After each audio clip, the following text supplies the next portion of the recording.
بالله من الشيطان الرجيم. بسم الله الرحمن الرحيم.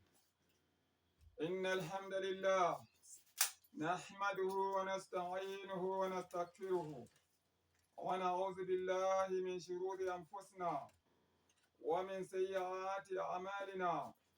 من يهديه الله فهو المهتدي ومن يضلل فلا هادي له.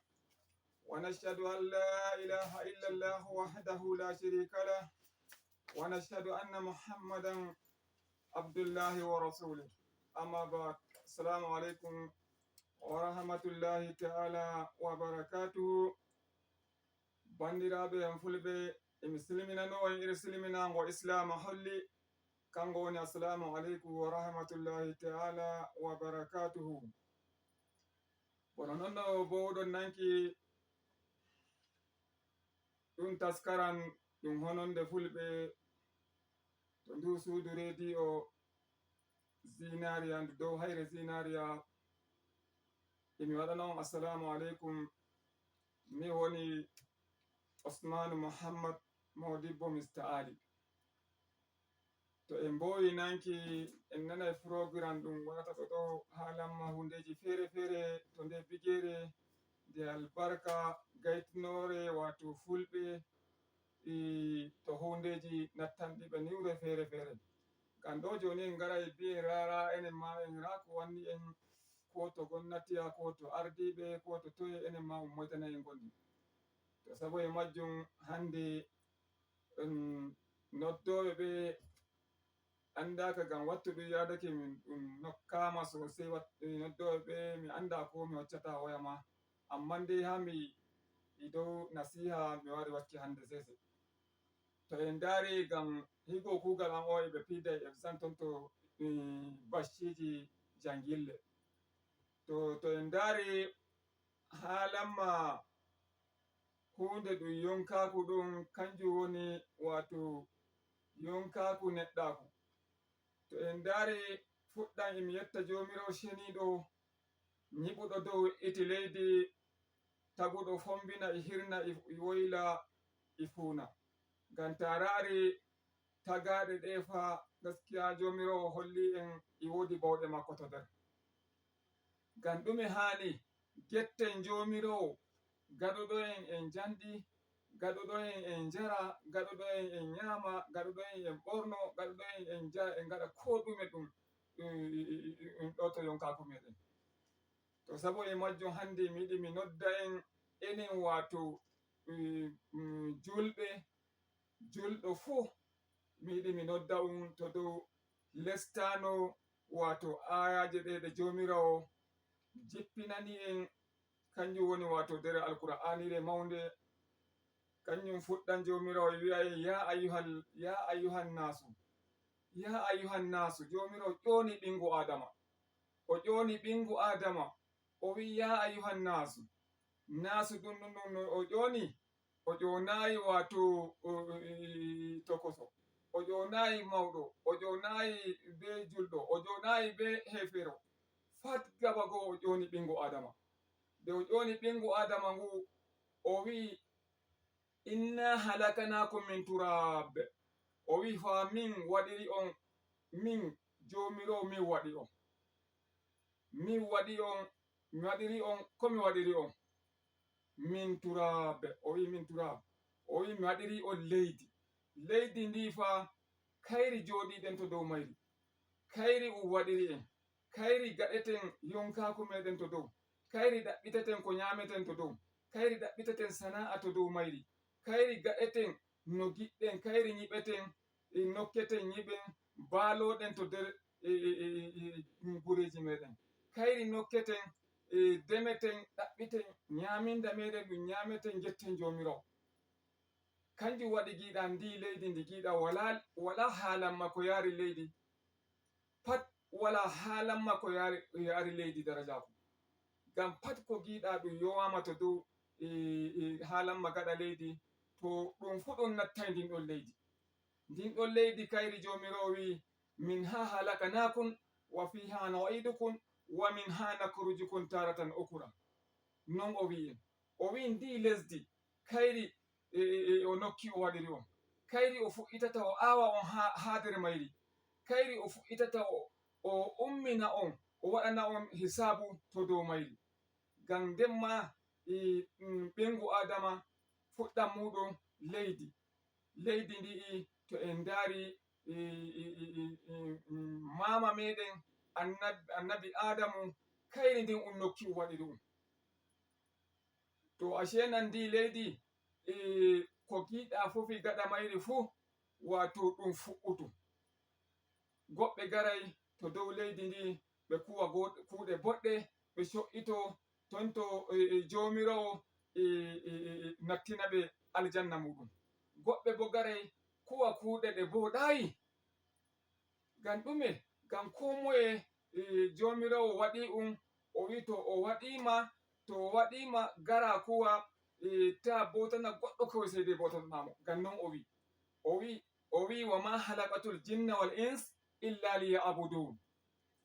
Mi waɗayi ɓingu adama, mi waɗayi ginnawol ngam mere, mi tagayiɓe ngam mere. Ngam ɗume mi tagi ɓe? Ngam ɓe bautanoyam. Ngam ɓe bautanoyam inji jomirawo. Ta bautanake jomirawo nonno didaɗi makko holli, wallahi a tawaymo o nyiɓanima wato suudu to nder aljanna. O nyiɓanima saare to nder aljanna. Aljannaku bo kowa inana aljanna. Ɗum aljanna no ɗum wa'i? Nonno duniyaru wa'i non ɗum wa'ina? Hina non.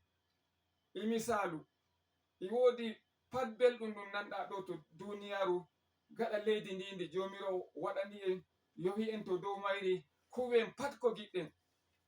Ngam ta huwi ko ɗume o yowima to leydi o wima ku bautonoɗamo, sai garɗa fortuɗa koyɗe maɗa kuuɗa ko giɗɗa, nyamuɗa ko giɗɗa, mbaluɗa ton to giɗɗa. Ko ɓernde ma yiɗi, na konko o yiɗi. To nyande darngal a waloto ton to a yiɗa fa. Kanjum woni ɗume? To nder hirte jahannama. Ngam hite jahannama nge tefa fat ɓingu adama. Ngam non jomirawo wi. No o wi? O wi la amla anna jahannama minal jinnati wan nas. Non o wi en. O wi sai to mi hebbini hite jahannama e ɓingu adama e ginnawol. E ɓingu adama e ginnaji. Sai to o hebbini ngel ɗon hite.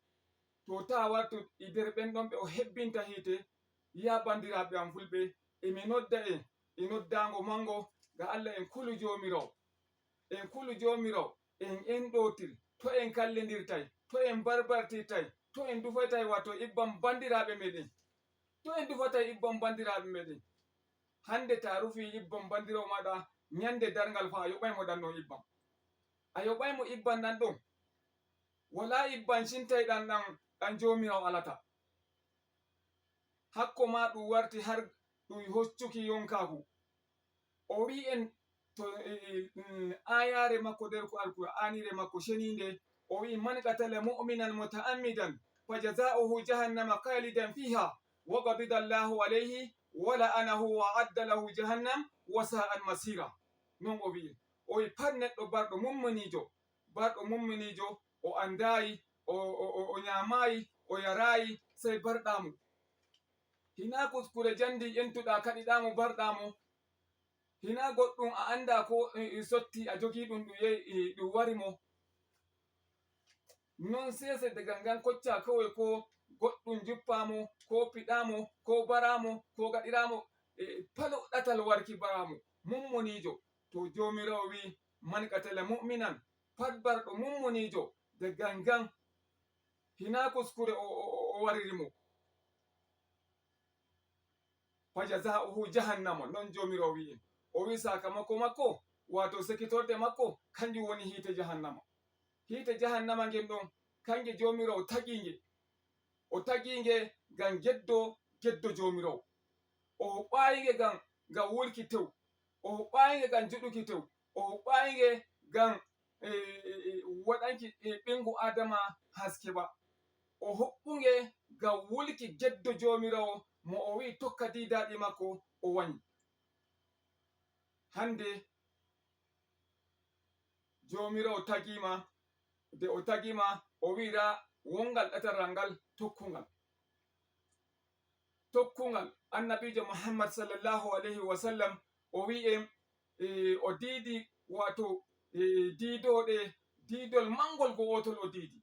De o diidi ngol ɗon diidol, sai o diidi diidi tokosi to kauye maggol. O wi en hadihi sabil fattabi'uhu wala tattabi'u subul fatafarraqa bikum an sabilillah. Tokke ngal ɗatal kangal wodi go'otal jarayngol on nattina on aljanna jomirawo. Tokkungal kangal woni ngal ɗatal go'otal jarowal on nattina on nder aljanna jomirawo. To on tokku koye ɗatoy tokosoy peɗikoy to ngal ɗatal mangal kankoy koye majjinoway on. Hande ta en ndari musamman ma ɓiɓɓeji meɗen, sai tawa ɓiɗɗo dañowo makko ɓe jadata. Ngam ɗume? Ngam jomirawo annabijo wi en nden ma ton to darngal ɓadake a yi'ay wato ɓiɓɓeji kamɓe ardi wato dañoɓe maɓɓe. A tawai ɓiɓɓeji dañoɓe gon to gaɗa. Jon to en ndari ha mi waɗana en misalu ɗum geroɗe a tawai ɓikkoy koy ngal yada innawal ngal ngal yada ɓiɓɓe mangal. A tawai ɓiɓɓe ɓen ɗo ɓe tokkiri ngal gaɗa, ngal fanni ngal ɗaɓɓitana ko ɗe nyamata, sai tawa ɓikkoy koy tokkiri ngal gaɗa. Amman a tawai wodi wondu sondu ɗon ndu ɓe wi'ata agwagwa, kayru a tawai ɓikkoy koy kankoy woni yeso magga nga tokkiroy gaɗa. To en gartu non no gerogal kangal arti ɓikkoy koy tokkirowa gaɗa. Hande ɗum wartini en a tawai ɓiɓɓeji kamɓe goni yeso, kamɓe bi'ete on nana dañoɓe, sai gi'a bi'a ɓiɓɓeji gaɗe. Hande ɓiɗɗo ta wimo waɗanam o waɗanma, to wallahi jomirawo maɓɓitanimo aljanna. To o mayayno sharel ngel ɗon annabijo wi o nattai aljanna. Amman tonto dañowo makko o wima waɗanam biɗa mi waɗata, wane hosho no yiyam ɗum ɗa'e, o wi mi hoshata. Jango no yiyam ɗum ɗa'e mi jangata. Musamman ma woɓɓe to wiɓe dille wane dille jangirde, sai o salo. Jangirde nden ɗon fa ka hande maganta, an ɓiɗɗo on non ande maganta. Hande to en ndari wala ma ko ɓuri jangirde welki. Jangirde pat wala hunde sali ko ɓuri jangirde welki. Jangirde hina jangirde ko ndeme jangirde to ni a jangainde nde ampanete yeso, ko nde ampano goɗɗo maɗa. Wala jangirde nde jangata nde yana leydi, wala non. To sabo e majjum emi nodda en enen dañoɓe ɓiɓɓe ɗon ma to en la'antoto ɓiɓɓe meɗen. To en la'antoto ɓiɓɓe meɗen, hande ta la'antake ɓiɗɗo maɗa, to ko gaɗɗamo fu kullum fa tawa ya fanni ɗo emo fannini. Annabijo Muhammad sallallahu alaihi wa sallam o wi la tal'anul makhluqin fa inna yarji'u la'anatu alaykum. To on ɗinana, to on la'anta ɓiɓɓeji moɗon, ngam ta la'antake mo tonto la'antaki ɗon ki yehi tawi na o la'antiɗo, to dow maki so'oyto.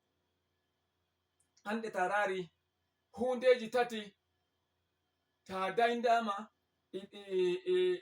adune yimɓe tato, to wala non no gatta sai ni gaɗanamo addu'a Allah wartirwamo dow lawol.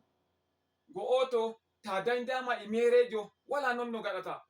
To merejo dañima wala non no gaɗata. Ta dañi merejo wala non no gaɗata. Ngam ɗume? Ngam ta rari hande ko noye neɗɗo tokkirɗa dow lawol, sai tawa a daindama merejo, ko o jirtoyi, ko o jurkoyi, ko o memoyi fu to dow maɗa ɗum so'oyto. To un nyako maɗa an halanma an dow lawol bongol, sai tawa nyako ma wala dow lawol bongol. To ko o yehi o jirtoyi, ko o memoyi, ko o waɗi fufa, ahan ɓiɗɗo on ahan o waranta. To non ma ahan dañowo ɓiɗɗo maɗa tawa kirki goduɗa, to ɓiɗɗo maɗa wala halanma botka wodi, no o memai no o yahay ton hande jango kanko woni ni kanko woni ton faɓɓi jango ma kanko on nanta to gariri to a yi'i an fa hande to nin ɗon gariri fa hande wala hunde ko welatama ton to gariri ni ɗon ɗum wala ngam ɗume ngam ɓiɗɗo maɗa o jurkonoyima ko o jurkoyi fu bo an warta ɗaɓɓita to saboda majjum ɓe tato to ni a dayndama e maɓɓe ta danyiɓe to wala non no gaɗata to sakiro maɗa ma ahan ɗaɓɓitoyta to saboda majjum umma darde cokkowo darde unowo darde ɓohowo daren gi'en noye gaɗanten ɓiɓɓeji meɗen noye gaɗanten sakiraɓe meɗen noye jadeten dañoɓe meɗen noye jadeten ummatore horinde to en dari jomirawo o waɗi en de o waɗi en sai o sankiti en to gaɗa leydi ko moye dilla ɗaɓɓita ko nyamata hande ta ɗaɓɓiti ta wi a ummoto tefa ko nyamata jomirawo e walluma wala non no watta hande to en dari colli hande ɗi pinay ɗi gala nyako ɗi gala inna ɗi gala ɓiɗɗo ɗi gala ko moye ɗo to gaɗa leydi ndi ko moye daga nyande ndu soɓɓina nyannan ndu ali inna mayru ndu ani nyako mayru ndu dilli kayru kawai ndu ardini sai den ɗon to gi'etenɗi ko ndume i bojji ɗin ɗon ɗi gaɗata no ɗi bautanto jomirawo non jomirawo wi'en a tawai ndun ni woya iri gimol ngol ni feere ndun ton ma iri gimol on ngol feere to tasbihi e jomirawo ɗi gaɗata to enen na jomirawo waɗi en enen ɓe hankali amma a tawai hande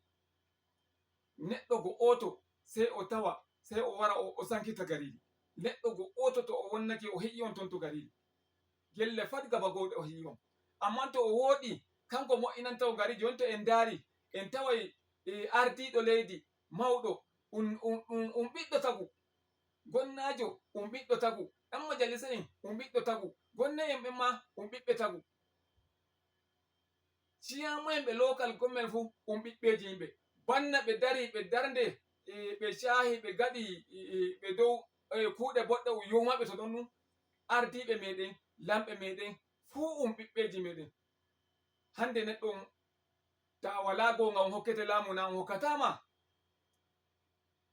hande ko a modibbo ta wi'ata gonga ta nyamata gonga ta nyamata halal ma wallahi nyande dargal jomirawo nangete jomirawo nangete wallahi en alu yiki hande pat neɗɗo ko jadanɗa ahanna talakaku maɗa a talakajo ko ɗume talauci gonɗa to ni a nyama boɗɗum a nyama halal maɗa wallahi jomirawo e jaɓɓoma amma komi mangu maɗa komi daraja maɗa tonto ɓe engu adama to ni giɗa a nyamata halal maɗa an a wannayi ko ɗume wara nyama nyama tan wala a anda goɗɗum ko lawjeru taƴonoyma fu a nyamai annabijo muhammad sallallahu alaihi wasallam o wi'i wa man lam yubali min ayyi abwabin aqulu min halali aw haram lam yubali la min ayyi abwabin nari yadkhul pat neɗɗo mo wannayi halal na haramu wara nyama to nyande dargal ndun ɗon lawjeru fa to ndu taƴonoyi fa nyande go ndu taƴonoyi fa goɗɗum to nder ɗum wara juuto to saboda majjum eɓe kollaya wattu wari ngam nden ma wattu ɗum nattino ɗo emi jinjinano wato ndu suudu radio har enen fulɓe en gara en bolowa en ko giɗɗen ɗo enen ma emi jinjinano ndu suudu radio ndu albarka ndu dow hayne zinariya Allah ɗawtana ndu barka tigguɗo ndu nyako meɗen ardiɗo meɗen kanko woni Ibrahim Salim Nakande Allah hokka ɗawtanamo jamu Allah ɗawtanamo juutal balɗe Allah sakanamo alkhairi Allah ɗawtana jangirde makko albarka ɓeɓe ma huwoɓe to suudu radio ndu emi waɗanaɓe addu'a Allah ɗawtanaɓe jangille maɓɓe barjari Allah ɗawtanaɓe barka Allah sakanoɓe alkhairi minon ma garoɓe min gara ɗon shiri Allah sakanomi alkhairi heɗitoɓe kamma ga Allah moɗon hande on gaɗa munyal on nanayi mi jangi talhowa saboda majjum nasiha sai gaɗaymi sai asawere warore to Allah yari en imi jinjinano en gaba go'o heɗitoɓe emi waɗana en assalamu aleykum wa rahmatullahi taala wa barakatuhu min Usman Modibo Muhammad Sa'ad.